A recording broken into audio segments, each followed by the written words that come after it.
अध्यक्ष महोदय, अंतिम आठवडा प्रस्तावावर अरे आवाड ओ आवाडजी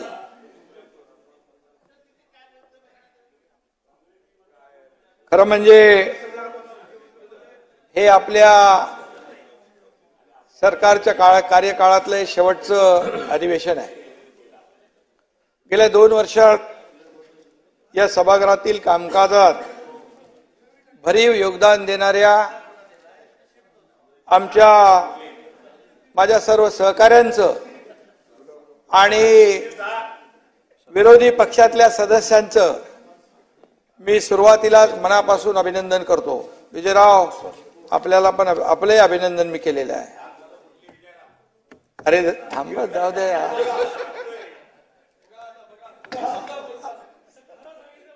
आभार जरी व्यक्त करत असलो तर या निरोपाचा नाही तर निर्धाराचा आणि निश्चयाचा हा आजचा दिवस आहे, संवाद आहे. आज 14व्या विधानसभेतील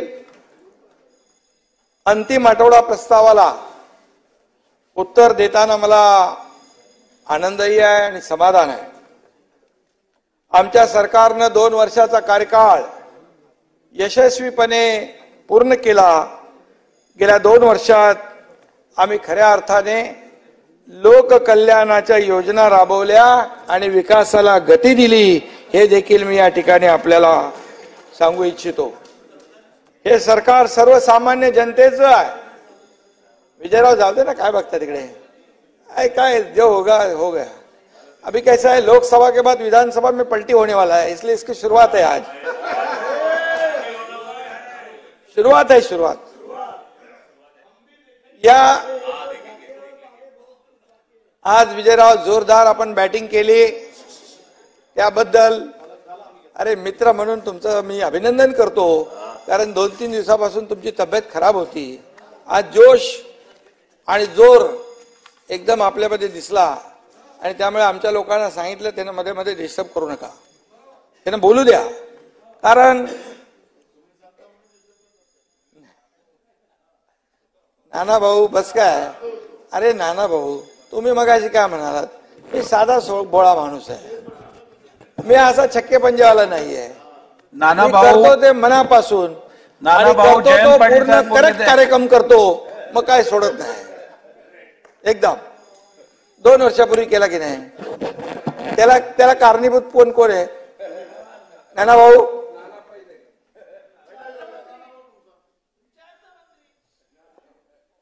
आणि नहीं, अंदर की बात है, आपको मालूम नहीं है, नाना को मालूम है.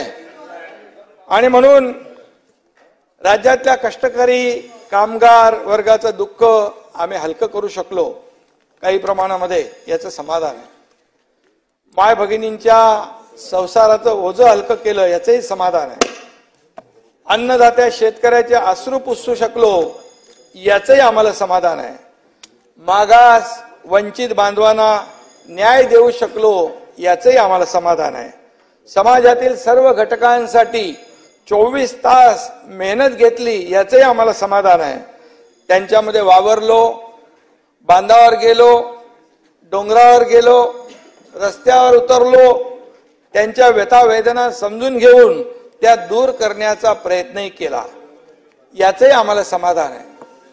आणि म्हणून या राज्याची प्रगती आणि इथल्या नागरिकांच्या कल्याणासाठी आमच्या सरकारनं सरस कामगिरी केली, याचंही मला समाधान आहे. महाराष्ट्र राज्याचं आराध्य दैवत छत्रपती शिवाजी महाराजांचा आदर्श, महामानव डॉक्टर बाबासाहेब आंबेडकरांचं संविधान आणि हिंदू हृदय सम्राट बाळासाहेब ठाकरे यांच्या भाई वो तो आने वाले थे. ये शुरुआत है, आगे आगे देखो क्या होता है क्या. आणि बाळासाहेब धर्मवीर आनंदगे साहेब यांच्या आशीर्वादामुळे या राज्याचा मी मुख्यमंत्री होऊ शकलो. आणि अभिनंदन तुमचे.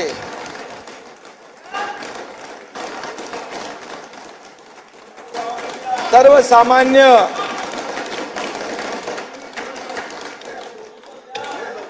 अरे जरा आनंद व्यक्त करताय झालं.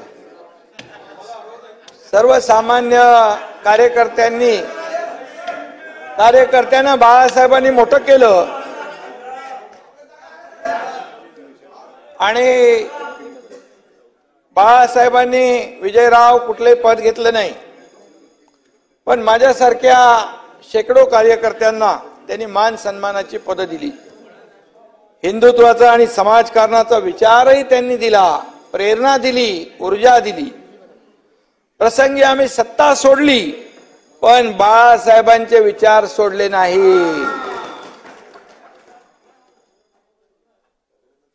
जीव गेला तरी बाळासाहेबांचे विचार आणि त्यांची शिकवण आम्ही कदापि सोडणार नाही. आणि म्हणून आपण मगाशी शेवटी एक कार्यकर्ता म्हणून आपण काम करतो. नानाभाऊ जाऊ द्या, कशाला बघता तिकडे. शेवटी कार्यकर्ता म्हणून मी काम केलं आणि कार्यकर्ता घरात नाही विजयभाऊ तर लोकांच्या दारात शोभून दिसतो. घरात नाही, लोकांच्या दारात मदत करताना, सेवा करताना. आणि म्हणून आम्ही घरात बसून नाही, जनतेच्या दारात जाऊन काम केलं. आपल्याला माहित आहे आम्ही फील्डवर काम करणारे लोक आहेत, रस्त्यावर उतरून काम करणारे लोक आहेत, लोकांमध्ये मिसळून त्यांचं ऐकून घेऊन काम करणारे लोक आहोत. जरी मी मुख्यमंत्री म्हणून असलो तरी सुद्धा मी कालही नानाभाऊ कार्यकर्ता म्हणून काम करत होतो, आजही कार्यकर्ता म्हणून करतोय, उद्याही कार्यकर्ता म्हणून काम करणार. आणि खरं म्हणजे हे राज्य सर्व आघाड्यांवर देशात पहिल्या नंबरवर कसं येईल यासाठीच आमचा विचार होता. मी ज्यावेळी शपथ घेतली आम्ही दोघांनी, तेव्हापासून सरकार पडणार, सरकार पडणार अशी बोंब आपण सुरू केली. तारीख पे तारीख, तारीख पे तारीख, तारीख पे तारीख. पण सरकार पडणार अशी भविष्यवाणी वर्तवणारेच तोंडघशी पडले आणि आज 2 वर्ष त्याला पूर्ण होत आहेत सरकारला. याचाही मला अभिमान आहे. आणि म्हणून या मातीत घट्ट पाय रोवून जनतेचे प्रश्न सोडवले, जनतेच्या हिताचे निर्णय घेतले आणि आपल्या आरोपांना आम्ही कामाने उत्तर दिलं. आपल्यावर घेऊ नका तुम्ही. आम्ही कधी व्यक्तिगत फायद्याचा विचार केला नाही, कुटुंबाच्या लाभाचा विचार केला नाही. आम्ही माझं कुटुंब, माझी जबाबदारीच्या पलीकडे जाऊन काम केलं. हा महाराष्ट्र आमचं कुटुंब आहे आणि त्याच्यासाठी काम करायचं आम्ही ठरवलं.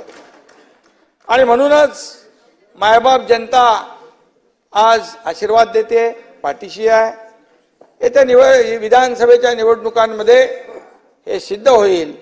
आज एक त्याची झलक आहे, हा ट्रेलर आहे, पिक्चर विधानसभेत आपल्याला दिसेल. मी या ठिकाणी मगाशी मला संत तुकारामांचा एक अभंग नानाभाऊ इथे सांगा, छोटा आहे 2 ओळींचा. टिळा टोपी घालून माळा म्हणती आम्ही साधू विजयराव, दया धर्म चित्ती नाही ते जाणावे भोंदू. आता कुणासाठी लागू होईल ते तुम्हाला ना जनतेविषयी दया, ना जनतेच्या भल्याची चाड. भोंदूगिरी करणाऱ्यांना जनता वेळेवर त्यांची जागा दाखवून देईल हेही आपल्याला कळेल. मी या ठिकाणी एवढंच सांगतो, जयंतराव आपण मगाशी एक कविता म्हटली, ज्ञानपीठ विजेते. जयंतराव काय तिकडे एवढं गेलं किती का आता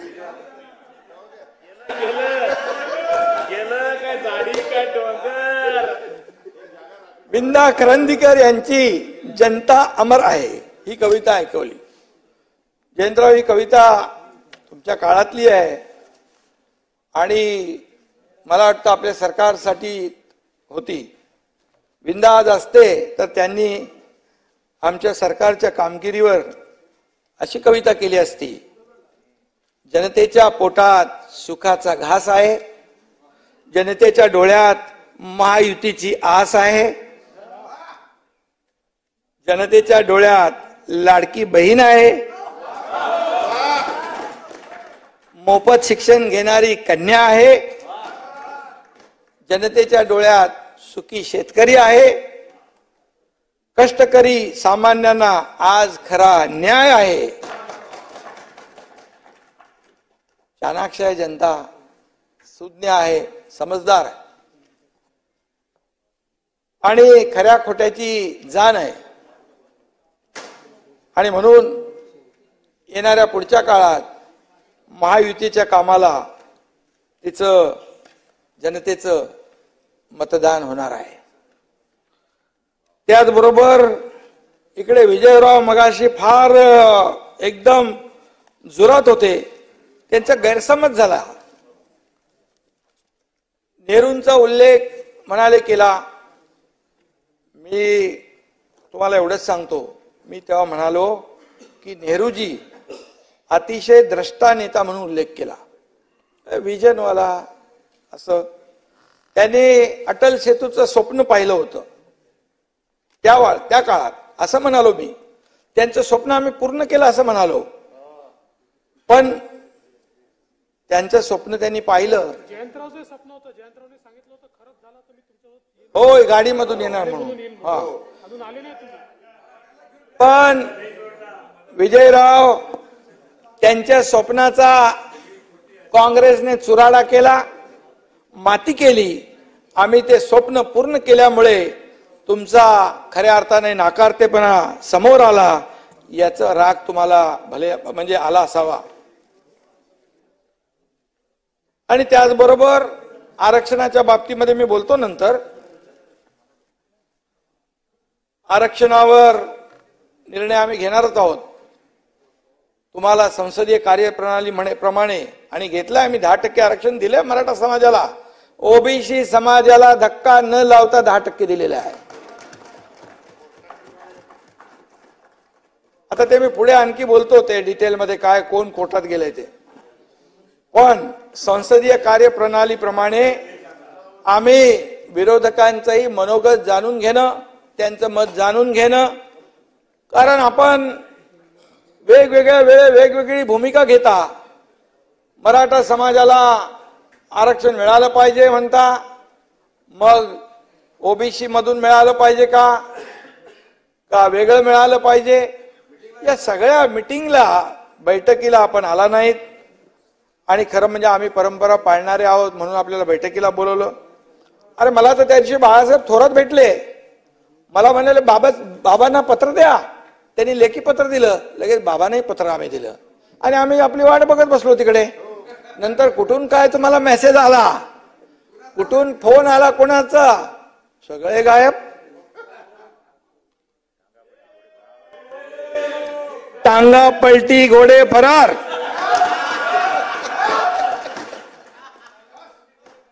हा बाबांसारख्या स्टेट्समनकडनं तर ही अपेक्षा नव्हती अपेक्षा. हा हे नव्हतं आम्हाला. नाही आणि म्हणाले तुम्ही म्हणालात मराठा आंदोलकांना सांगता जाऊन एकदम विरोधी भूमिका, मग ओबीसी आंदोलनाकडे जाऊन त्या ठिकाणी त्यांना वेगळं सांगता. म्हणून आपल्या सगळ्यांची भूमिका जी आहे, ही भूमिका जी आहे ना एका पेजवर आली पाहिजे. तुम्ही मगाशी म्हणाला ना, नाही तुम्ही मगाशी म्हणाला अरे आम्हाला बैठकीला का नाही नेलं, बैठकीला का नाही नेलं. अरे बाबा गुलाल उधळला, सगळं झालं, बैठकीला का नाही नेलं, एवढा राग का धरता तुम्ही. तुम्हाला बैठकीला, प्रत्येक बैठकीला विरोधी पक्षनेता म्हणून आम्ही बोलवतो विजयराव. आणि म्हणून मी आपल्याला एवढंच सांगतो, बघा तुमच्या भूमिका तुम्ही वेगवेगळ्या वेळेस वेगवेगळ्या भूमिका घेतल्या.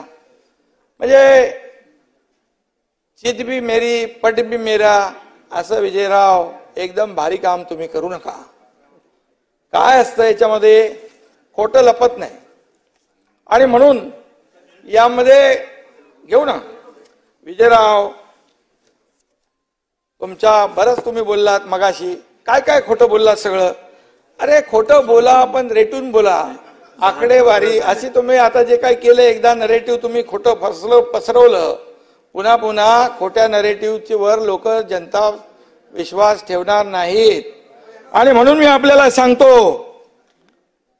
विजयराव, तुमच्या काळात जनता उपाशी आणि तुम्ही तुपाशी होतात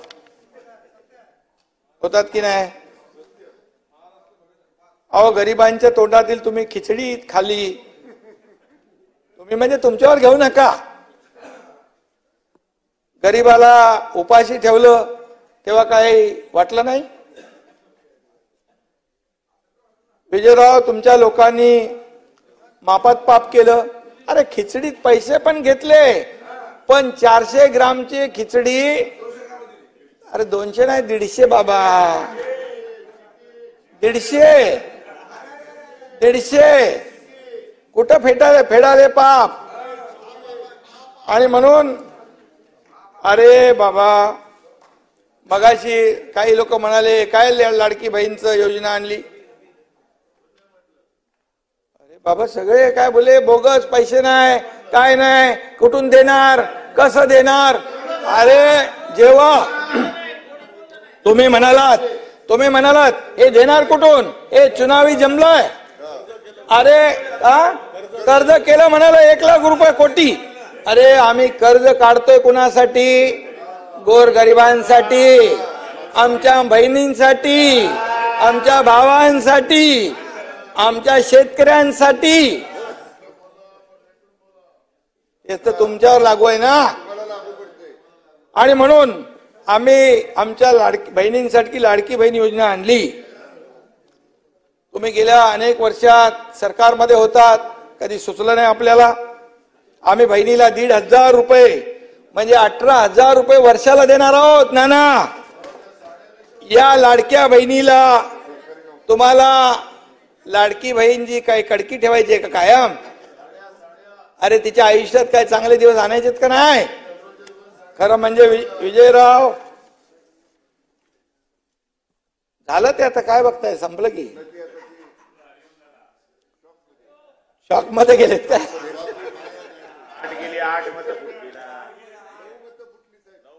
विजयराव जी, विजयराव नाना भाऊ जी बहीण बांधते राखी, तिला का ठेवायचे दुःखी, हे पण जाहीर करा. विजयराव, तुम्ही इथे लाडक्या बहिणीच्या योजनेवर टीका केली, पैसे कुठून आणणार, लाख कोटी कर्ज काढलं. पण एक मला सांगा, टीका केली आणि कुठून पैसे देणार. अरे तुम्ही जेव्हा खटाखट 1 लाख रुपये देणार तेव्हा म्हणाला, आम्ही विचारलं का, आम्ही विचारलं. पण आम्ही पटापट योजना जाहीर केल्या आणि देणार. आणि म्हणून, आणि बघा नाना भाऊ, इकडे टीका करतात, सुनील हसतोय, इकडे आमच्यावर टीका करतात आणि तिकडे शाखेवर बोर्ड लावतात मुख्यमंत्री माझी लाडकी बहीण योजना. समाधान आहे, समाधान आहे. अरे तुम्ही आम्हाला घटनाबाह्य मुख्यमंत्री म्हणता, घटनाबाह्य सरकार म्हणता, मग आमची योजना तुम्ही बोर्ड लावता तिकडे. तालुक्यात बोर्ड चांगला आहे, चांगलं आहे. अरे तुमच्या इथं मुख्यमंत्र्याचा फोटो लावा ना. अरे मुख्यमंत्र्याचा फोटो लावायची तेवढी दानत नाही, योजना घ्यायची. पण ज्या मुख्यमंत्र्यांनी योजना केली त्याचा फोटो काढून टाकला तिकडून. आपण पण तुमच्या नेत्यांचे फोटो लावता ना तुम्ही. तुमचे सगळे नेत्यांचे फोटो येतात, ठीक आहे, चांगलं आहे, समाधान आहे. म्हणजे आमचं सरकार 2 वर्ष चांगलं काम केलं, चांगल्या योजना केल्या आणि त्या लोकांना देतोय, याची वाहवा तुम्ही करताय, याचा प्रचार करताय, याबद्दल तुम्हाला धन्यवाद. काय म्हणाले आपण? राम भरोसे हॉटेल, विजयराव, धंदा तर मागच्या 2.5 वर्षात तुम्ही खोलला होता. जो देगा चंदा वो अपना बंदा, असे तुमचं होतं.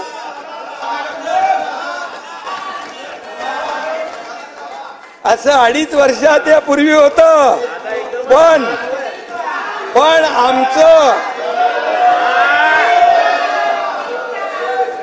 पण आमचं सरकार येतात,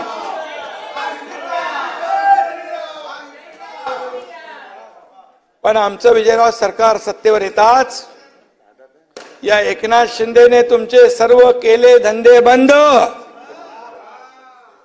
आणि म्हणून मी आपल्याला एवढंच सांगतो, तुम्ही म्हणाला गुटखा जर्दा बर्दा काय काय बोलले. आम्ही बघा जिथं जिथं ड्रग्ज विकत होते सगळ्यात तोडफोड करून टाकली, नाही केली ना? आणि ड्रग जिथे जिथे बुलडोजर फिरवायचं, जेसीबी फिरवायची ती फिरवून टाकली. कडक कारवाई तर होणारच, तर दाबो नाही, दाबून कारवाई होणार. विजयराव, मुंबई असो नागपूर असो, इथं नागपूरला पण कारवाई केली आपण. आणि म्हणून आता मी त्याच्यात जास्त जात नाही. पुण्यात तर एकदमच साफ केलं. ठाणे, पुणे, सगळं महाराष्ट्रामध्ये जिथे जिथे ड्रग्ज विकले जातात, जिथं जिथं पब मध्ये उशिरापर्यंत हॉटेल चालतात, जिथं जिथं अनैतिक धंदे चालतात, हे सगळं आम्ही तोडून टाकलं. आणि जे पूर्ण संपेपर्यंत ही कारवाई आम्ही सुरू ठेवणार. विजयराव, नाना भाऊंनी मगाशी काय म्हणाले, ते कुठलं ते रस्त्याचं डीबीटी, युबीटी पेक्षा डीबीटी चांगली आहे ना? आपल्या वाचायचं ते कुठे? डीबीटी मध्ये 6,000 रुपये केंद्र सरकार, 6,000 रुपये राज्य सरकार, 12,000 रुपये खात्यात जातात शेतकऱ्याच्या. जातात की नाही? अरे जातात की नाही? जातात की नाही? 15,000 कोटी शेतकऱ्यांच्या खात्यात गेले की नाही?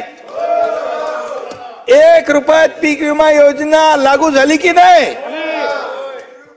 अहो, शेती पंप कधी तुम्ही वीज बिल माफ केलं होतं ना? तुम्ही बोलत होता हे मुदम मस्त काय काय. अरे नाना, जे शेतकरी 750 हॉर्स पॉवरची पंप चालवत 7.5 हॉर्स पॉवरचा पंप चालवतात, त्यांचं विजेचं बिल माफ करून टाकलं.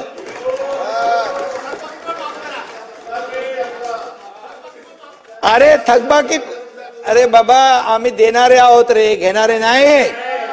त्यामुळे ती थकबाकी कोण वसूल करतोय? पुढेच आम्ही देतोय. इधर लेना बैंक नहीं, देना बैंक, लेना बैंक उधर है.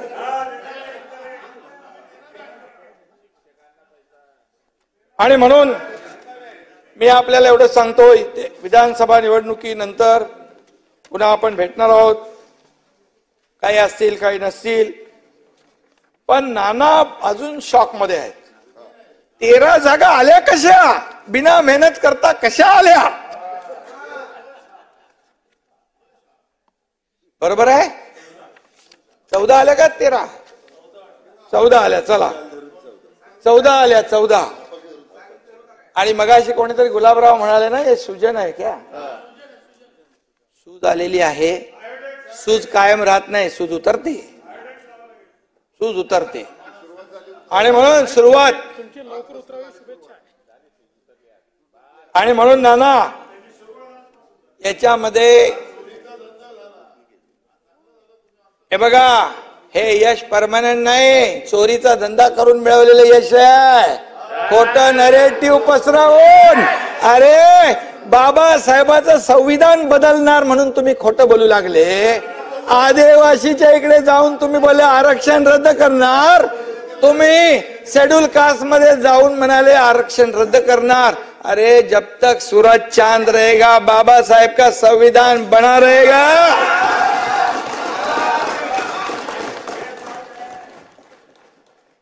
अरे मोदी साहेबांनी संविधान, अरे तुम्ही बाबासाहेबांच्या बद्दल बोलता. अरे काँग्रेसनी बाबासाहेबांना कोणी पराभूत केला?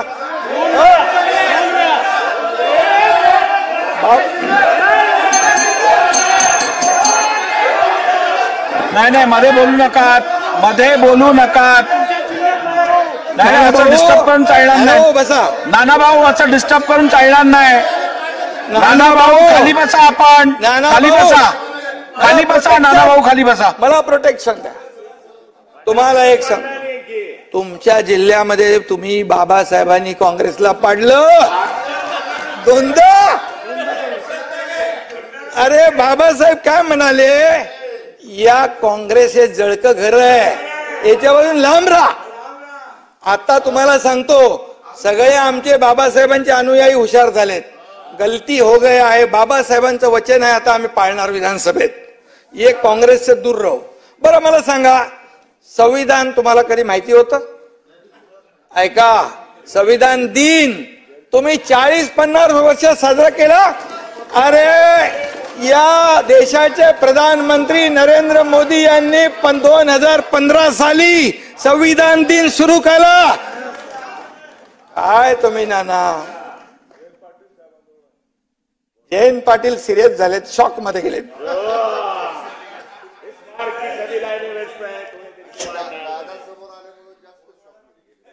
आणि तुम्ही लोकांना भीती दाखवून जिंकलात, परंतु पुन्हा अशी भीती तुमची जी आहे ती काय कामाला येणार नाही. नाना भाऊ, मी तुम्हाला सांगतो, काँग्रेस हा देशाचा भूतकाळ होता. देशात एनडीए आणि महाराष्ट्रात महायुती हेच देशाचं आणि राज्याचं भविष्य आहे, हे लक्षात ठेवा.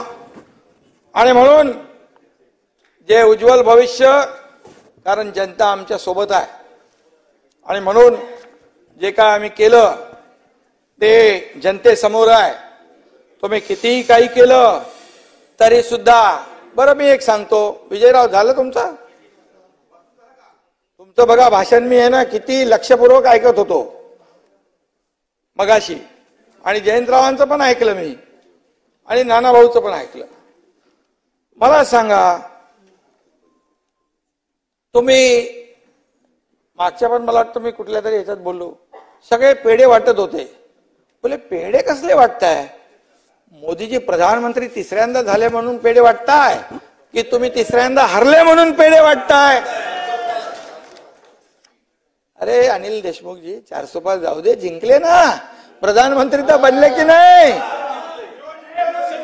अरे जो जीता वही सिकंदर, हे सगळे लोक एकत्र आला तरी सुद्धा तुम्ही मोदींना हरवू शकला का?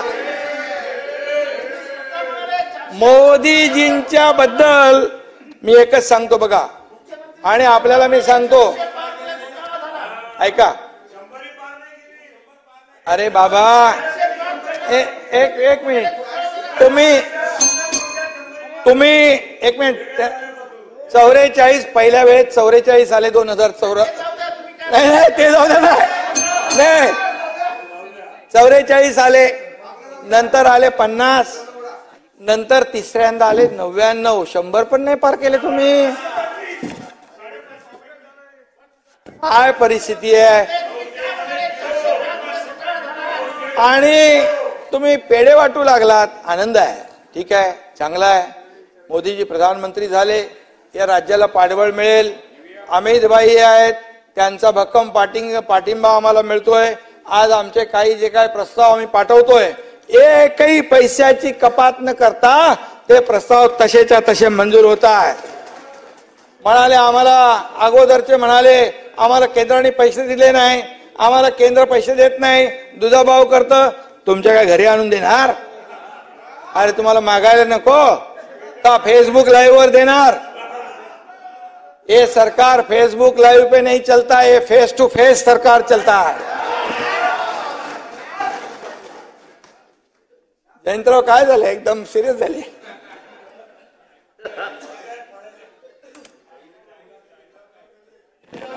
तुम्ही सुरू केलं ना? बघा काय आहे, सगळ्यात आनंद काय आहे तुम्हाला? आज अजितदादा जिंकले, आनंद आहे की नाही? ते आहे, मानलं पाहिजे की नाही? लोकशाहीमध्ये मांडायची आहेत ना फक्त.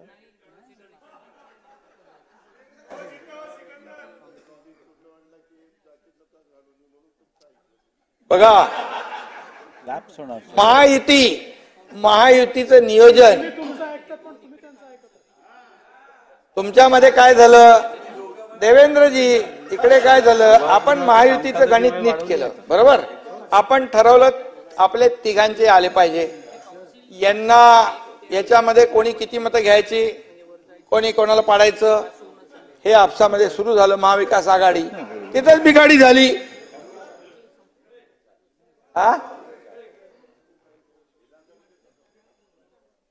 अरे आता काय आहे, आता लाडकी बहीण, ही आपली लाडका भाऊ, आता लाडका भाऊ योजना काढा म्हणाला कोणतरी.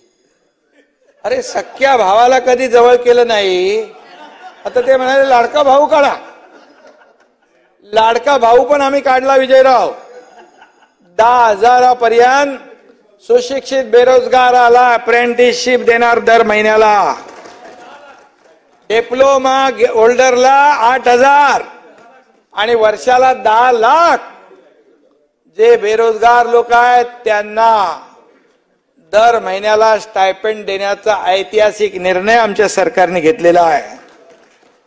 त्यामुळे आता या विकेट अशा तुमच्या जातच जाणार. आणि म्हणून मी आपल्याला एकच सांगतो, तुम्ही मगाशी म्हणाला सुडाचं राजकारण. अरे तुम्ही 2.5 वर्षामध्ये किती सुडाचं राजकारण केलं.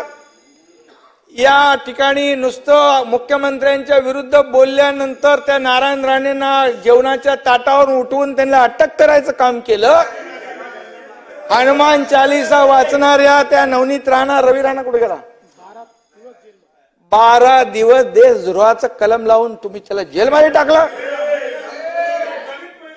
कंगना राणावतचं घर तोडलं. 80 लाख रुपये महापालिकेचे कोर्टाच्या वकिलाची फी भरली त्याच्यात.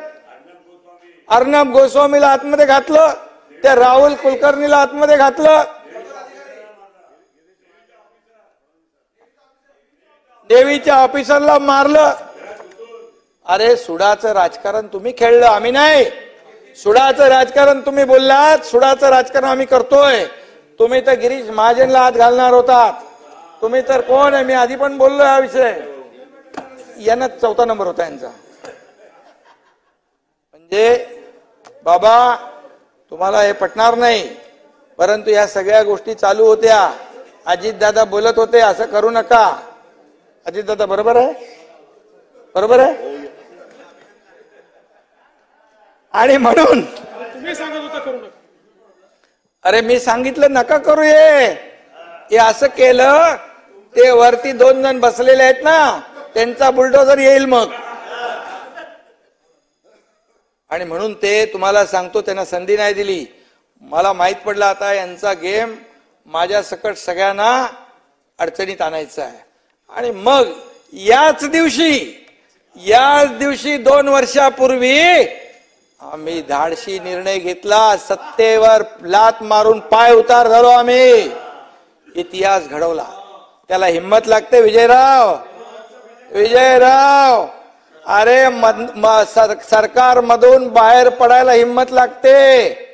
ती हिम्मत आम्ही दाखवली आणि जनतेच्या मनातलं सरकार आम्ही आणलं. खऱ्या अर्थाने लोकांचं मॅन्डेट जेला होतं ते सरकार आम्ही आणलं. आणि 2 वर्ष हे सरकार चाललं. आज 2 वर्षात आम्ही बाबा अनेक कामं केली. तुम्ही छातीवर हात ठेवून सांगा. आज अगोदर सगळ्यांनी प्रकल्प बंद केले होते. कारशेड मध्ये स्पीड ब्रेकर, मेट्रोमध्ये स्पीड ब्रेकर, अटल सेतूमध्ये speed breaker, Delhi Mumbai speed breaker, bullet ट्रेनला स्पीड ब्रेकर, सुप्रभाला स्पीड ब्रेकर, आमदार निवास, अरे आमदार निवास सगळं सगळीकडे खोडा घालण्याचं काम केलं. जलयुक्त शिवार योजना, अरे शेतकऱ्याची योजना ती पण बंद पाडली, मुख्यमंत्री सहायता निधी फक्त 2.5 वर्षात 2.5 कोटी रुपये, पण या एकनाथ शिंदेने 280 कोटी रुपये दिले गरीबाला. रस्त्यावर पण, गाडीत पण, ऑफिसमध्ये पण, घरी पण मुख्यमंत्री सहायता निधीचे अर्ज आल्यावर फटाफट पेन निघतो, लगेच सही होते. तिकडे सुनील काय होतं, पेनच नव्हता. आणि म्हणून मी आपल्याला एवढंच सांगतो की कुठली दुर्घटना असू द्या, बघा मी एक, तुम्ही मगाशी म्हणालात नाना भाऊ, हा माणूस साधा भोळा आहे, आणि खरं आहे. मी माझ्याकडे नाही ते सगळे शक्य, म्हणजे मी जिथं आपत्ती येते, पूर येतो, महापूर येतो, इरशाळवाडीची घटना येते, तिथे पोचतो एकनाथ शिंदे. आणि म्हणून तुम्हाला सांगतो, इरशाळवाडीत मला सगळे दादा भुसे, योगेश सगळे होते इकडे, गिरीश महाजन, तुम्ही मला भेटले येताना खालून, मी वरून येत होतो. नाना भाऊ मी सांगतो तुम्हाला वस्तुस्थिती, मी का गेलो, मला सगळे माझे सहकारी सांगत होते तुम्ही हे रिस्क घेऊ नका, पण मी सांगतो तुम्हाला, तिथे सायकल जायची पण जागा आहे का, गाडीचा विषय वेगळाच आहे. असं आपण डोंगर चढले, तिथं काही प्रमाणात मला बोले चला आपण जाऊ पार करून, पण 2-3 टेकड्या गेल्यानंतर माझ्या डोळ्यासमोर पण काजवे चमकू लागले. आणि हे गिरीश भाऊ बोलतोय, अरे माझ्यावर खूप रागवले ते, परंतु मी गेलो का, तिथं वरती एनडीआरएफचे लोक काम करत होते, तिथे एनडीआरएफचे लोक काम करत होते. बाबा तिथली परिस्थिती आपण जर पाहिली, धुकं होतं, पाऊस होता, वारा होता, आणि एकीकडे ते मलबा हटवायचं काम चालू होतं, दुसरीकडे खड्डे खोदत होते दुसरी टीम, त्या डेड बॉडी गाडण्यासाठी. अशा परिस्थितीमध्ये मी तिथे गेलो. त्या दरडग्रस्त जे होते, ज्यांचा मृत्यू झाला, त्यांच्या नातेवाईकांना मी भेटलो. त्या एनडीआरएफच्या लोकांना वाटलं अरे मुख्यमंत्री आपला आला, एक मॉरल सपोर्टची आवश्यकता असते, पण मी तिथे जीवाची म्हणजे काय फिकीर केली नाही. आणि अशा तुम्ही होते, तुम्ही पण आले, आणि म्हणून हे घरात बसून काम करून राज्य चालवता येत नाही, हे तर पवार साहेबांनी सांगितलंय, त्यांच्या पुस्तकात लिहिलंय. हा, इरशाळवाडीतली घरं कंप्लीट तयार झाली, आणि त्याचं ते बघा कशी का केलेली आहेत, चांगली केलेली आहेत आपण. आणि म्हणून या ठिकाणी मी आपल्याला एवढंच सांगेन की गर्दी असते, कार्यकर्ते येतात, त्यांना भेटतो, सगळ्या गोष्टी आहेत. सर्वसामान्य शेतकरी कुटुंबातला मी असल्यामुळे मला शेतकऱ्यांची दुःख माहित आहे, जाणीव आहे. आणि म्हणून आम्ही एनडीआरएफचे नियम बदलून टाकले, दुप्पट केलं, 2 हेक्टरचे 3 हेक्टर केले. सततच्या पावसाचं नुकसान मिळत नव्हतं, तेही देऊ लागलो. गोगलगाईचा कारभार अगोदर होता, गोगलगाईने नुकसान केलेले तेही आम्ही भरून दिलं. 8,500चे 13,500 केले आमचा मंत्री.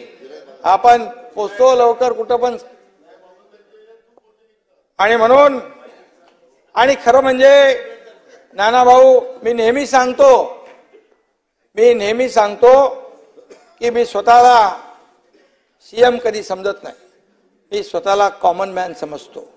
सीएम म्हणजे कॉमन मॅन हे मी समजतो. कारण शेवटी डोक्यामध्ये ती हवा गेल्यानंतर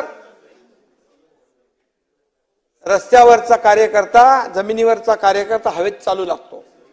आणि म्हणून गर्दीची गर्दी हेच माझं टॉनिक आहे. गर्दीची मला कधीच ॲलर्जी नव्हती, परंतु काही लोकांना जरा जरी गर्दी झाली की लगेच सर्दी होते, असे काही लोक आहेत. आणि म्हणून या ठिकाणी मी आपल्याला सांगेन, मुख्यमंत्री माझी लाडकी बहीण योजना वर्षाला 18,000 रुपयांचा माहेरचा आहेर आम्ही त्यांना देतोय. मुख्यमंत्री अन्नपूर्णा योजना, 3 मोफत गॅस सिलेंडर, महिलांना 50% तिकिटामध्ये सवलत, ज्येष्ठांना मोफत एसटी बाबा,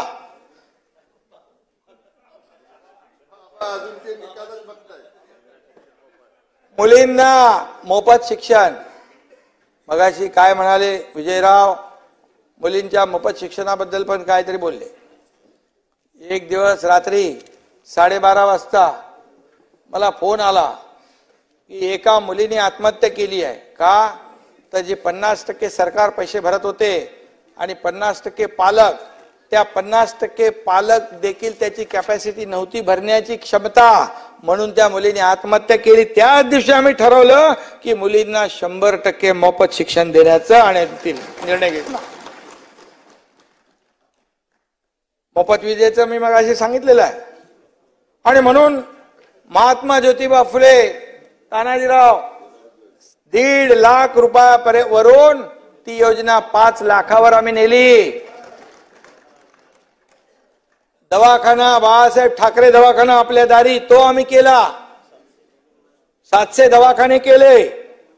म्हणजे एका आणि तीर्थ दर्शन योजनाही आणलेली आहे ज्येष्ठ नागरिकांसाठी. त्याचाही लाभ आपले ज्येष्ठ नागरिक घेतील. जयंतराव, त्यांची अपेक्षा असते परंतु ऐपत नसते, तोही विचार आम्ही केला. आणि विधानसभा निवडणुकीनंतर विरोधी पक्षातल्या काही लोकांनी त्याचा फायदा होऊ शकतो. तीर्थदर्शन करायला, तीर्थाटन, मोफत उपचार, हे सगळं केलं आम्ही. म्हणजे बघा विजयराव, बघा एका सुखी कुटुंबासाठी काय हवंय, काय नको, याचा विचार करून या योजना आखल्यात आम्ही. आणि म्हणून विजयराव, अशा प्रकारचे योजना आणणारं हे पहिलं सरकार आहे. दवाखाने वाढवू ना आपण, बिलकुल वाढवू, दवाखाने वाढवू. कारण नाही बिलकुल वाढवणार. आणि सगळ्यांचा इलाज आम्ही करू, पूर्ण सगळ्यांचा उपचार. आता काय हे सगळे योजना केल्या ना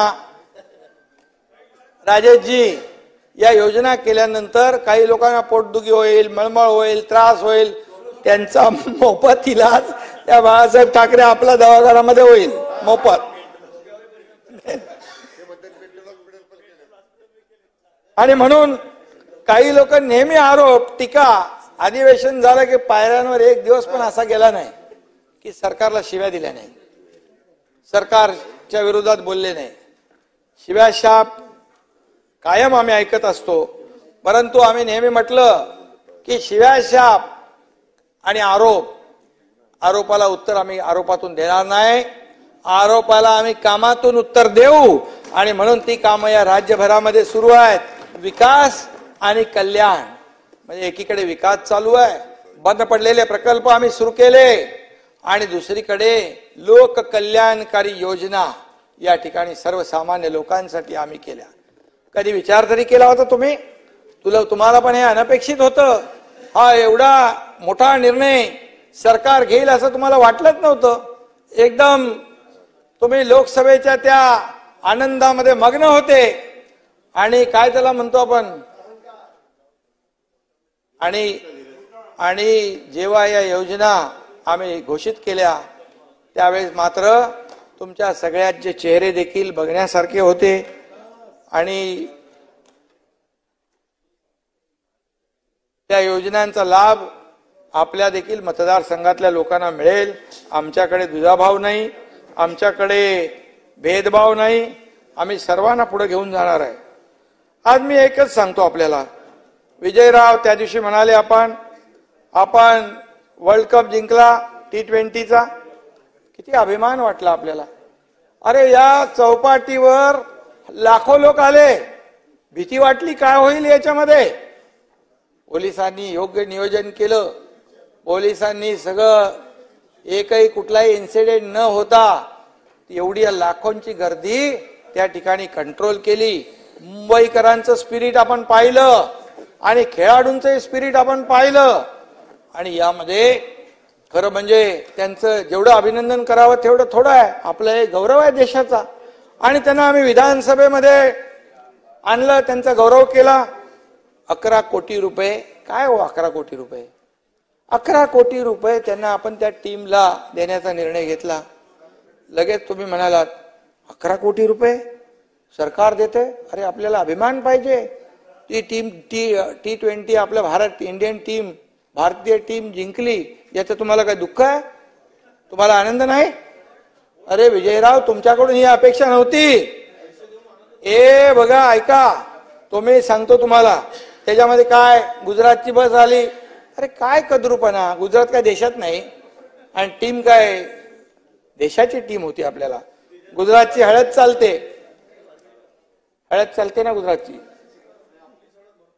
आणि म्हणून अरे बाबा ते बघा तुम्ही नंतर, पण गुजरातची बस चालत नाही. परंतु मी आपल्याला एवढंच सांगतो की तुम्हाला 11 कोटी जे बोलतोय नाना, तुम्ही आमच्या अजितदादा इथं बसलेले आहेत. अरे किती मोठा आपण अर्थसंकल्प बजेट केलं. 11 कोटी फक्त त्यांचा कुठला तरी खिसा हलवला तरी 11 कोटी निघतील. एवढे पैसे आहेत आमच्याकडे, सरकारकडे. या सर्व पैशाचं नियोजन, सर्व योजनांच्या पैशाची तरतूद आम्ही केलेली आहे आणि त्यामुळे तुम्हाला चिंता करण्याची आवश्यकता नाही. तुम्ही खरं म्हणजे कसाबच्या बिर्याणीला सपोर्ट करता आणि इंडियन टीमचा 11 कोटी दिल्यावर तुम्हाला पोटात दुखतं. अरे ज्या कसाबने ओंबळे अख्ख्या गोळ्या ओंबळेनी पोटामध्ये घेतला नाही, बिलकुल तुम्हाला परत सांगायला पाहिजे ना. तुम्हाला विसरता आणि म्हणून तुम्हाला सांगतो मी, जरा ऐकायचं शिका. तुमचं मी शांतपणे ऐकलो. आणि म्हणून हे सरकार जे आहे ना, खरं म्हणजे 2.5 वर्षात आम्ही काय केलं याचा सगळा लेखाजोखा तुम्ही घ्या. 2 वर्षामध्ये 2.5 वर्षात महाविकास आघाडीचा घ्या आणि 2 वर्षाचा महायुतीचा घ्या. आणि म्हणून मी आपल्याला एवढं सांगतो की शेतकऱ्यांना, मगाशी नानाभाऊ म्हणाले शेतकऱ्यांना किती पैसे दिले. अरे तुम्हाला पूर्ण खात्यामध्ये किती पैसे गेले याची पूर्ण आकडेवारी देतो मी, पूर्ण आकडेवारी. आणि त्यामुळे मी तुम्हाला एवढं सांगेन की मगाशी आपण म्हणालात गुंतवणूक किती आली, कुठे होते गुंतवणूकचा? 2 वर्षात 1,04,000 कोटींची 1,37,000 कोटींची थेट परकीय गुंतवणूक आली आणि 2,39,000 कोटी आपल्याला परदेशी गुंतवणूक FDI आलं. तुमच्या काळामध्ये, तुमच्या म्हणजे महाविकास आघाडीच्या काळात महाराष्ट्र 3ऱ्या क्रमांकावर गेला होता. महायुतीचं सरकार आल्यानंतर पुन्हा 1ल्या नंबरवर आलो आम्ही. आणि म्हणून कुणाच्या, ऐका ना, गुजरातला मागे टाकलंय, कर्नाटकला मागे टाकलंय.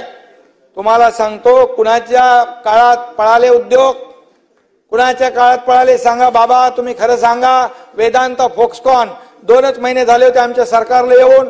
अरे लगेच आमच्यावर आरोप केले, सरकार उद्योग पळाले. नाही, तुम्हाला सांगतो एक कुठलाही उद्योग, बाकी लोक जाऊ द्या पण तुम्ही तरी सांगा खरं,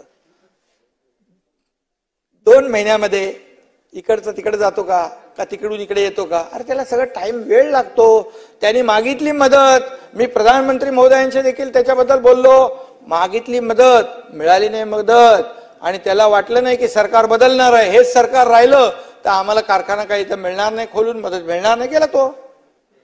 आणि बाबा तुमच्या 1 मिनिट त्याच्यामध्ये तुम्हाला मी सांगतो, तुमची उद्योगपत्यांच्या, तुमच्या महाविकास आघाडीच्या, तुम्हाला नाही म्हणत, तुम्ही चांगले आहात, महाविकास आघाडीच्या काळात उद्योगपतीच्या खाली, घराच्या खाली जिलेटिन, आता जिलेटिन ची बुलेटिन पुरं जगात गेली, कसे येणार उद्योगपती? पण आमचं सरकार आल्यानंतर आम्ही थेट त्यांना भेटू लागलो, त्यांना सांगू लागलो, बोला तुम्हाला काय पाहिजे, आमचं काय आम्ही नाही म्हणालो. आणि म्हणून त्याची आकडेवारी तुम्हाला पूर्ण देऊ आम्ही, की किती रोजगार आले, किती त्याच्यामध्ये नोकऱ्या आल्या आणि किती कारखाने आले, हे सगळं माझ्याकडे आहे. आणि त्यामुळे मी आपल्याला एवढं सांगतो की शेतकऱ्यांच्या बाबतीमध्ये देखील खूप मोठ्या प्रमाणावर योजना आपण केल्या. आज एकूण या आकडेवारी, विजयराव नको ना तुम्हाला, आकडेवारी आहे माझ्याकडे पण मला पाठवून देतो तुम्हाला. बघा तुम्हाला सांगतो, राज्यामध्ये 191 उद्योगांना आम्ही LOI दिला, 1,71,000 कोटी गुंतवणूक आली, 1,20,000 रोजगार मिळणार आहेत. Mega leather footwear cluster development आहे, PM मित्रा मल्टी मॉडल लॉजिस्टिक पार्क आपण करतोय, इलेक्ट्रॉनिक क्लस्टर करतोय, जेम्स अँड ज्वेलरी पार्क करतोय, बल्क ड्रग पार्क गेला गेला गेला गेला बोलले, अरे बल्क ड्रग पार्क आपण करतोय बाबा सरकारच्या माध्यमातून, मेगा एक्वा मरीन पार्क करतोय. आणि म्हणून यामध्ये कृषी विभागात देखील आपल्या राज्य सरकारने काम केलं चांगलं, म्हणून राज्याला देखील चांगलं राज्य, कृषी मध्ये चांगलं काम करणारं राज्य म्हणून आपल्या राज्याला पुरस्कार देखील मिळालाय, कृषी पुरस्कार. आणि म्हणून मी आपल्याला सांगतो, मी तुमचा आज काय ते तिकडे त्याचं नानाचं आणि सगळ्यांचा मूड खराब झालेला आहे,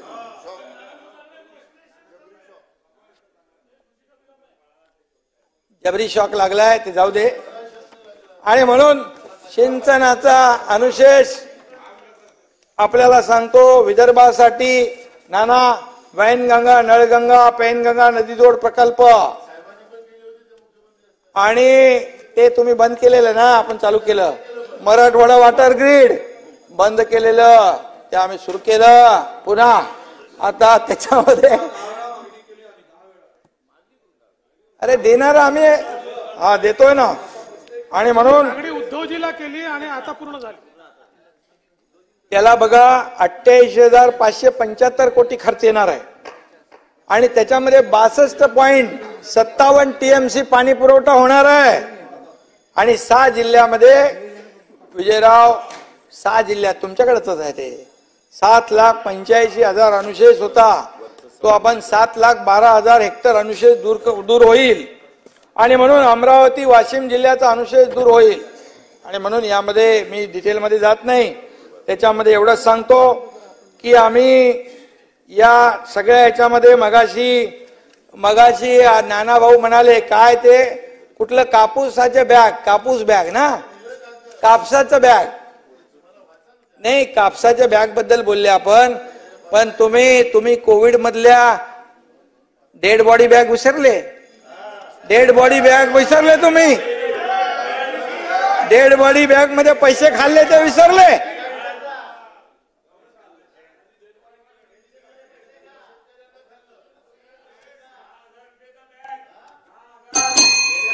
हा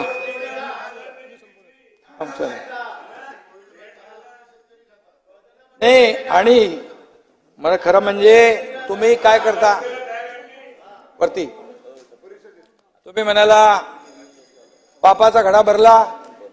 अरे तुम्ही खिचडीमध्ये पैसे खाऊ लागले, कोविड मध्ये पैसे खाऊ लागले, कोविड सेंटर मध्ये पैसे खाऊ लागले, डेड बॉडी बॅग मध्ये पैसे खाऊ लागले. हे तर पापाचा घडा कुणाचा भरेल. आणि म्हणून बघा नाही.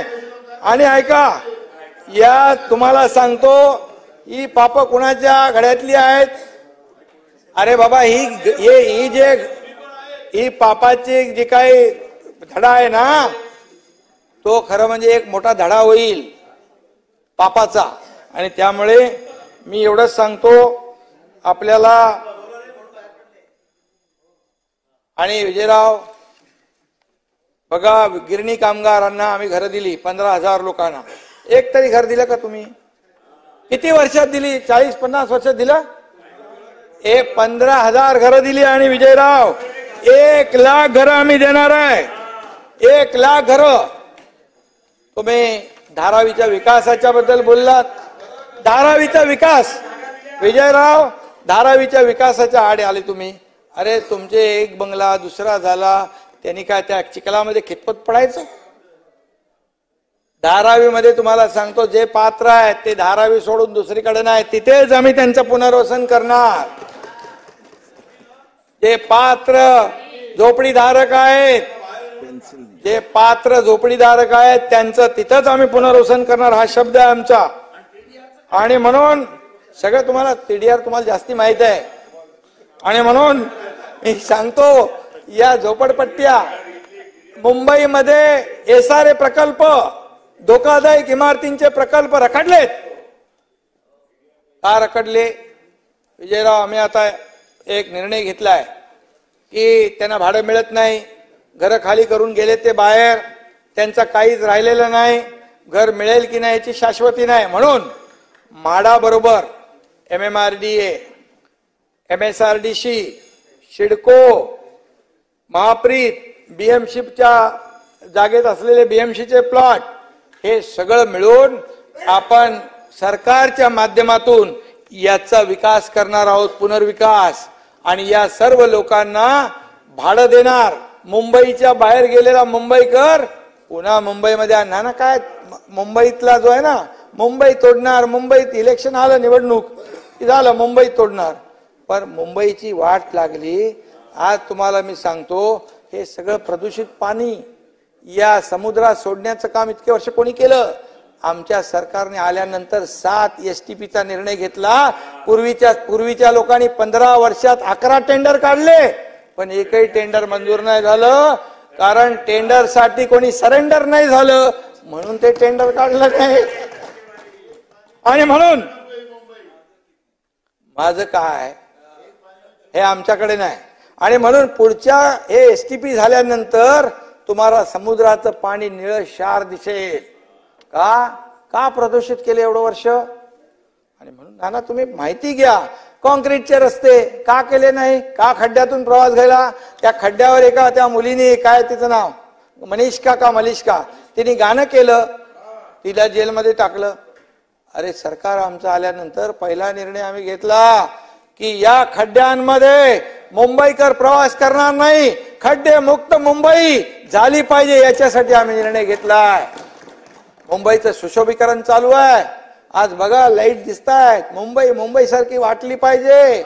फक्त आपला चमकून चालत नाही. अरे आपलं. आणि म्हणून मी आपल्याला सांगतो, त्यांच्या सगळ्या, नाना ऐका जरा, आता शेवट आहे ना, झालं का? आता परत झालं, आता लास्ट आहे ना आता आपलं अधिवेशन. आणि म्हणून मी सांगतो, स्लम मध्ये मुंबईकर इकडे आहेत. वरचं जे घर आहे, पहिल्या मजल्याचं घर, त्याच्यामध्ये पण गरजेपोटी आपण वरती राहायला जातो, कुटुंब वाढतं. आणि त्याचा देखील मोठा प्रश्न आहे मुंबईमध्ये.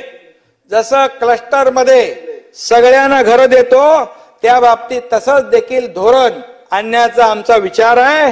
आणि त्या लोकांना देखील न्याय देण्याचा आमचा विचार आहे. त्याचबरोबर इथे महसूल मंत्री आहेत, जे आपले सोसायटी, जे बिल्डर पळून गेले, ते जे पुनर्विकास थांबला, कारण प्रीमियम 15% त्यांना परवडत नाही. आम्ही 5% आणला प्रीमियम. आता या सर्व पुनर्विकासाची कामं रखडलेली निघून जातील. फनेल झोन मध्ये पण असंच आहे. फनेल झोन मुळे तिकडे विकास होत नाही. त्याच्यावर देखील आपण उपाय काढलाय. वन टाइम येणे करण्याचा निर्णय आपण घेतलाय. या मुंबईतले सगळे पुनर्विकासाचे प्रकल्प जे आहेत, फनेल, योगेशजी, आपण निर्णय काय घेतोय? तुम्हाला हाईट रेस्ट्रिक्शन, समजा तुम्हाला 40 मजले बांधू शकता, पण त्या रेस्ट्रिक्शन मुळे 30च बांधता येतात तुम्हाला. मग कोणी डेव्हलपर येत नाही, ते विकासक येत नाही, सोसायटीत राहणाऱ्या लोकांना परवडत नाही. म्हणून त्यांना वरच्या 10 मजल्याचा TDR आपण देणार. आणि त्याच्यामध्ये त्यांना त्या पैशातून त्याचा पुनर्विकास होणार, त्यांना प्रॉफिट होणार नाही, परंतु त्यांच्या खिशातले पैसे जाणार नाही. हा निर्णय आपण घेतोय. मुंबईकरांसाठी हे निर्णय, कायद्यामध्ये आम्ही बदल केले. हे जितेंद्र आव्हाड इकडे बसलेत, ते म्हाडाचे मंत्री होते, त्यांना विचारा. एकदा पण माझ्याकडे फाईल घेऊन यायचे, कधी विचारलं मी तुम्हाला, लगेच सही केली मी ताबडतोब. काय मुंबईकरांचा प्रश्न आहे, लगेच केलं.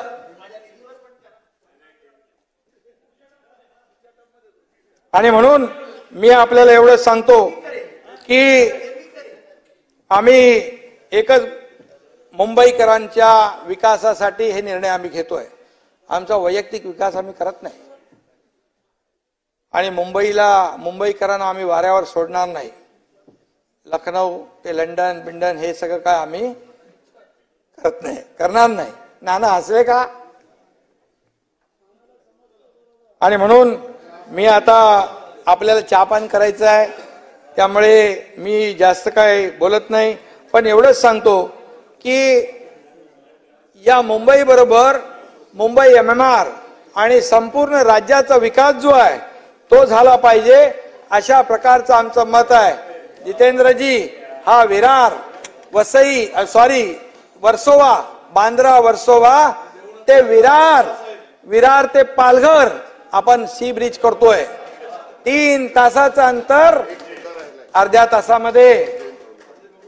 आणि म्हणून त्याबरोबर जसं दुसरं एअरपोर्ट इकडे बांधतो आपण नव्या मुंबईत, मुंबई एअरपोर्टची गरज लक्षात घेऊन आम्ही पालघर मध्ये देखील एअरपोर्टच्या बाबतीमध्ये तपासणी छाननी करतोय आणि तिकडे देखील जो विकास आहे तो तिकडे करायचा आहे. त्याचबरोबर जयंतराव गेले नाही, ऐका, ते मगाशी म्हणाले 30%, 25%, 42%, 47% टेंडर अभाव. अरे बाबा, दिलेच नाही अजून कोणाला. आता छाननी चालू आहे आणि त्यामध्ये आपल्याला मी सांगतो, सभागृहात उत्तर देतोय, जे चालू करंट रेट DSR आणि DSR जो आहे करंट, त्याच्यावर नियमाने काय त्याच्यावर किंवा त्याचं बिलो किंवा अभाव काय दिलं मला माहित नाही ते, पण त्याच्यावरती हे 30-40%, 42%, 20%, 10% बिलकुल दिले जाणार नाही. हे बिलकुल सरकारचा धोरण आहे, सरकारची भूमिका आहे. आणि तुम्ही समृद्धीवरचं जे काढलं, समृद्धीच्या बाबतीमध्ये देखील जो कोणी कॉन्ट्रॅक्टर ज्यांनी क्वालिटी खराब केली असेल त्याच्यावर काय असले तुम्ही, अरे त्याला सोडून द्यायचा. अरे ठीक आहे, त्याच्यामध्ये काही कुठे भेगा पडल्यात, तुम्हाला सांगतो त्या पूर्णपणे त्याच्यावर ते पूर्णपणे त्याच्याकडून त्याचा DLP आहे, DLP मधून ते पूर्ण काम करून घेतलं जाईल. 26 पर्यंत DLP आहे, 26 पर्यंत. आणि त्यामुळे तुम्हाला मी सांगतो, एवढं सांगतो. हा, आणि मार्कंडेश्वर देवस्थानचं काम झालं पाहिजे. मी तिकडे जाऊन आलोय आणि त्याला देखील पैसे कमी पडणार नाहीत. आणि दुसरं ते एक मिनिट ते शिक्षकांचं राहिलं मगाच ते जुनी पेन्शन योजना जी आहे शिक्षकांची, टप्पा 2चं झालं त्यांनी सांगितलं, पण जुनी पेन्शन योजना जे 2026 आपले 2005 पूर्वीचे जे शिक्षक आहेत ते जवळपास 20,000 आहेत. त्यांना पूर्णपणे सरकार मदत करणार. सुप्रीम कोर्टामध्ये ती केस आहे, पूर्णपणे सुप्रीम कोर्टामध्ये सरकार शिक्षकांच्या बाजूने जे जे काही करायला पाहिजे ते करणार आणि त्यांना त्याचा लाभ मिळणार.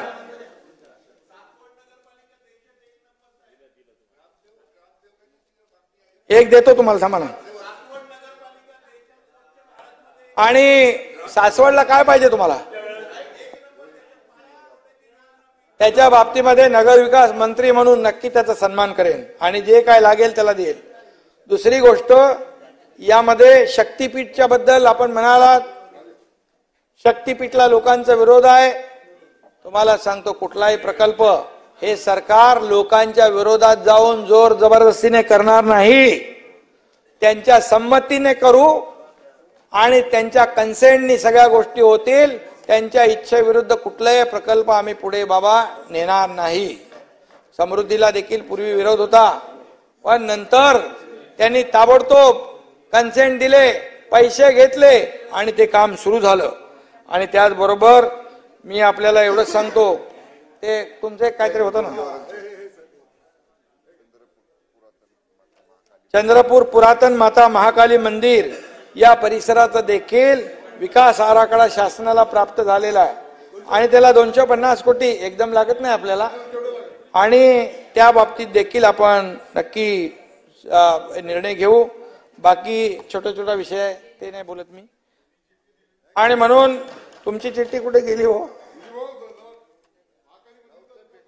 आणि म्हणून तुमचं जे आहे त्याची नोंद घेतलेली मी वाचलंय. आणि म्हणून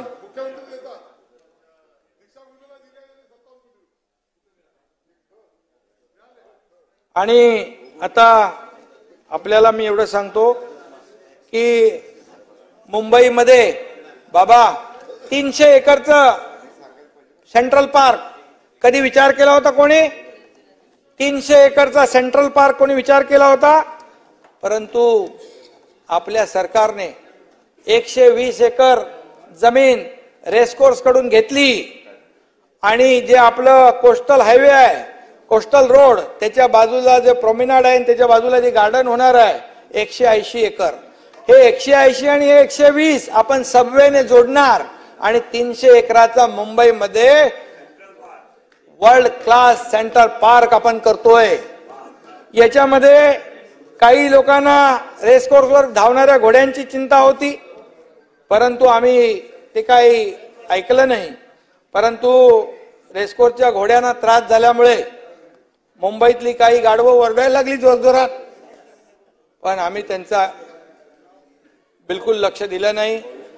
आणि आम्ही याच्यामध्ये एकच निर्णय घेतला की या 10 कुठलाही आपण हे केलं पाहिजे आणि ते आम्ही करतोय. आणि म्हणून अध्यक्ष महोदय हे जरा, आणि म्हणून मराठा समाजाच्या बाबतीमध्ये मगाशी आपली चर्चा झाली. मराठा विजयराव, मला सांगा, मराठवाड्यामध्ये कुणबी प्रमाणपत्र निर्णय होता, GR होता, मिळत होते का? जस्टिस शिंदे कमिटी आपण गठीत केली, त्यांना कुणबी प्रमाणपत्र मिळू लागले. आणि त्याचबरोबर तिकडे मिळत नव्हती, बरोबर. तेलंगणाला पाठवले लोक आणि आज त्याच्याबरोबर देखील आज आपल्या हैदराबादला पाठवले 11 लोकांची टीम. ते हैदराबादच्या गॅजेटच्या बद्दल आम्ही त्याच्यावर काम करतोय. आज काही आक्षेप आलेले आहेत, 8.5 लाख. कालच्या परवाच्या बैठकीत काही नवीन आक्षेप आलेले आहेत आणि हे सगळे आक्षेप दूर करून सकारात्मक निर्णय सरकार घेईल.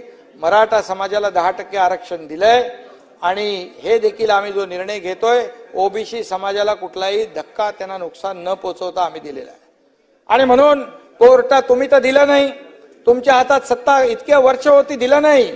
फक्त मराठा समाजाचा वापर करून घेतला आणि त्यांच्या जीवावर सरकार झाली, सत्ता आली, सगळं आलं, परंतु मराठा समाजाला वंचित ठेवलं. 10%, 13% आरक्षण यांच्या काळात दिलं होतं, 12%. आणि हायकोर्टामध्ये ते टिकलं. सुप्रीम कोर्टात सरकार बदलल्यामुळे सरकार महाविकास आघाडीचं आलं आणि ते गेलं. आणि विजयराव आलो आम्ही जेव्हा आलो पुन्हा, त्यावेळेस पहिला निर्णय आम्ही 10%चा घेतला. आता मला सांगा, ते आरक्षण रद्द व्हावं, त्याला कोर्टाचा स्टे मिळावा म्हणून कोण प्रयत्न करतंय? तर बघा, म्हणजे दिलं आम्ही तरी पोटात दुखतंय, त्यांचं आरक्षण रद्द व्हावं म्हणून.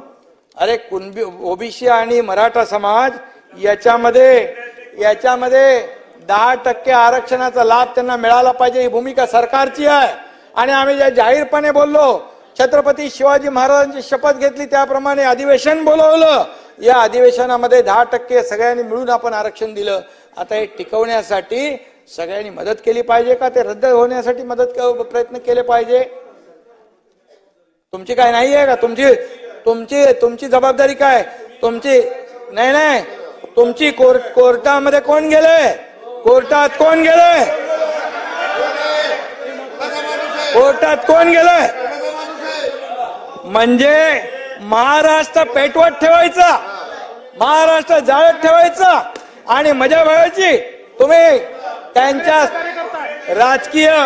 राजकीय पोळी भाजायचं काम करता. नाना, अरे कोण आहे बघा ना, पिटिशनर काँग्रेसचा माणूस आहे. आणि मी सांगतो, आणि याच्यामध्ये तुम्हाला म्हणून मी एवढंच सांगतो, म्हणून आम्ही न्याय देण्याचं काम केलंय. आणि ओबीसी विजयराव, सत्य ऐकायचं सवय ठेवा. आणि म्हणून माझी आपल्याला सगळ्यांना विनंती आहे, हे 10% आरक्षण दिलेलं हे टिकलं पाहिजे. तर हे ओबीसी आणि मराठा याच्यातला जो काही वाद आणि जो काही तेढ निर्माण झाली आहे, ही आपल्याला, तुम्हाला काय करायचंय, तेढ पेटवत ठेवायचंय. आणि आता तुम्ही विसरून जा ते, आता समाज पण आणि मराठा आणि ओबीसी समाज याच्यामध्ये तेढ निर्माण होता कामा नये, अशी भूमिका सरकारची आहे. हे गुन्ह्या गोविंदाने सरकार राज्य चाललं पाहिजे, अशी भूमिका आमची आहे. आणि म्हणून तुम्हाला मिटिंगला बोलवलं, तुम्ही पळून गेले आणि पळाले आणि म्हणून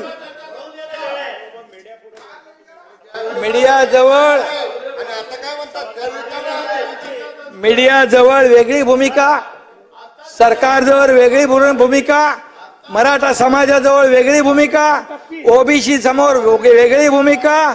अरे दुटप्पीपणाची भूमिका सोडा, दुटप्पीपणाची भूमिका सोडा आणि यासोबत आपण सोबत या आणि आपण मिळून काम करू आणि या मराठा समाजाला पण न्याय देऊ, ओबीसी समाजाला पण न्याय देऊ. आणि आता तुमची भूमिका, तुमचा दुटप्पीपणा त्यांना समजलाय आणि मराठा समाज आणि ओबीसी समाजाने देखील याची नोंद घेतली पाहिजे. आपला कोण परका कोण, आपल्या राजकारणावर आज यामध्ये आपली राजकीय पोळी भाजण्याचा प्रकार कोण करते, याचा देखील आता मराठा समाज पण आणि ओबीसी समाज पण नक्की विचार करेल नाना भाऊ. आणि म्हणून आमची भूमिका स्पष्ट आहे. मराठा समाज आणि ओबीसी समाज याच्या बाबतीमध्ये सरकारची भूमिका स्पष्ट आहे. कालही तीच होती, आजही तीच आहे. आणि काय दिलं ना मराठा आरक्षण, तुम्ही रद्द करायला चालले. अरे आम्ही दिलं 10% आणि तुम्ही रद्द करायला निघाले. आज ज्या योजना आम्ही दिल्या नाना, नाही कंप्लीट, ते गेले. आणि म्हणून मी आपल्याला एवढं सांगतो की जो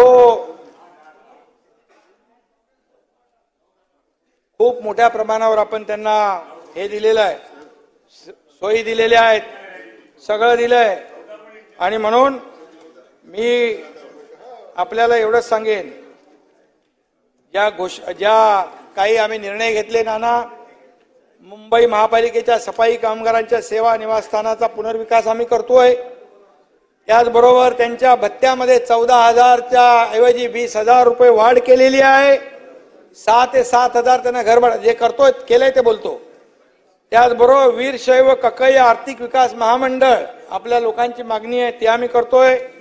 महाराणा राजपूत समाजचं महाराणा प्रताप आर्थिक विकास महामंडळ तेही आम्ही स्थापन करतोय. त्याचबरोबर वारकरी महामंडळ तेही करतोय आपण. आणि त्याचबरोबर नाना यामध्ये मध्ये संप चालू होता टॅक्सी रिक्षांचा, 50 रुपये प्रति दिवसाला विलंब शुल्क लावत होतो, त्यालाही आम्ही स्थगिती दिलेली आहे. त्याचबरोबर भारतरत्न डॉक्टर बाबासाहेब आंबेडकर सामाजिक न्याय भवनाच्या धर्तीवर प्रत्येक तालुक्यात संविधान भवन उभारण्याचा निर्णय देखील आम्ही घेतोय. आणि मला वाटतं त्यामुळे त्यामुळे एकच सांगतो नाना, आता एक शेवट करतो, जे तुम्ही किती शिव्या शाप द्या, पण संत तुकारामाच्या ज्या ओव्या आहेत ते सांगून गेले. हे बस झालं, आता काय नको. ते सोन्याचा चमचा घेऊन ते झालंय आपलं. सोन्याचा चमचा घेऊन तोंड जन्मात आलो नाही, परंतु या राज्यातल्या जनतेचं आयुष्य सोन्यासारखं व्हावं हे आमचा प्रयत्न आहे. आणि म्हणून तुकारामांचं मी एक ओव्या वाचतो शेवटला जाता जाता. घासावा शब्द, नाना ऐका बाबा, घासावा शब्द, तासावा शब्द, बोलावे मोजक खमंग खमके, तोलावा शब्द बोलण्यापूर्वी. विजयराव, तुम्ही बोलता ना काय काय, तोलावा शब्द बोलण्यापूर्वी, बोलावे बरे, बोलावे खरे.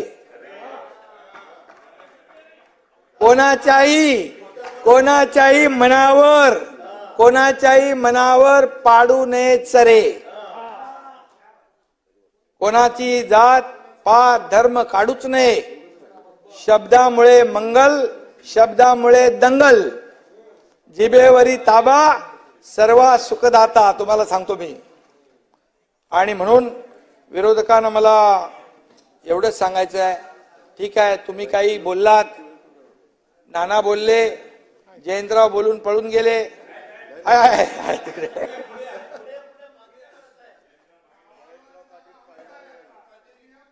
काय जयंतराव, तुम्ही इकडे समोर असल्याशिवाय मजा येत नाही. त्यामुळे आव्हाडांना घाई आहे त्यांची जागा घेण्याची. आणि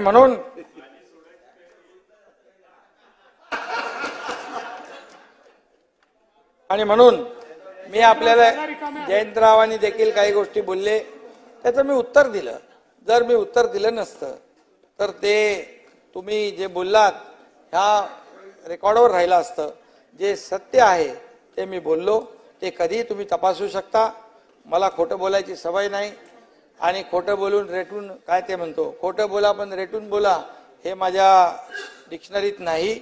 आणि म्हणून मी आपल्याला एवढंच सांगतो की आज आपण अतिशय पूर्ण 2 वर्ष खेळीमेळीच्या वातावरणामध्ये, या अगोदरची 2.5 वर्ष सोडून वातावरणामध्ये काम केलं आणि या राज्याला पुढे नेण्याचा प्रयत्न आपण केलाय.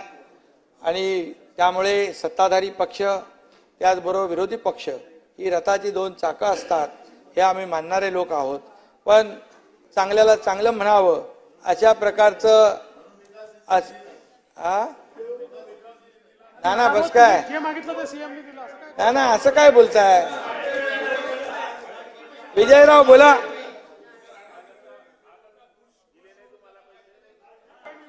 आणि म्हणून बघा सगळ्यां पुढच्या बजेटमध्ये सगळं देऊन टाकू तुम्हाला.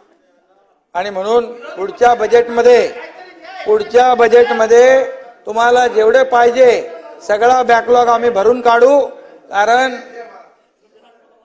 तुम्ही तिकडेच बसणार आहात, आम्ही इकडेच बसणार आहोत. कारण लाडकी बहीण योजना, लाडका भाऊ योजना, शेतकऱ्या पंप बिल माफ योजना, अप्रेंटिसशिप योजना, हे गॅस, आता 3 गॅस सिलेंडर दिल्यामुळे विरोधक आपोआप गॅसवर आलेत. त्यामुळे आता जाऊ दे, मी जास्त बोलत नाही. पण आपल्याला एवढंच सांगतो की आपण जे काही सहकार्य केलं त्याबद्दल मी आपला आभारी आहे. मनापासून आपल्याला धन्यवाद देतो. मनापासून असंच काम आपण यापुढे देखील करूया. धन्यवाद. जय हिंद, जय महाराष्ट्र.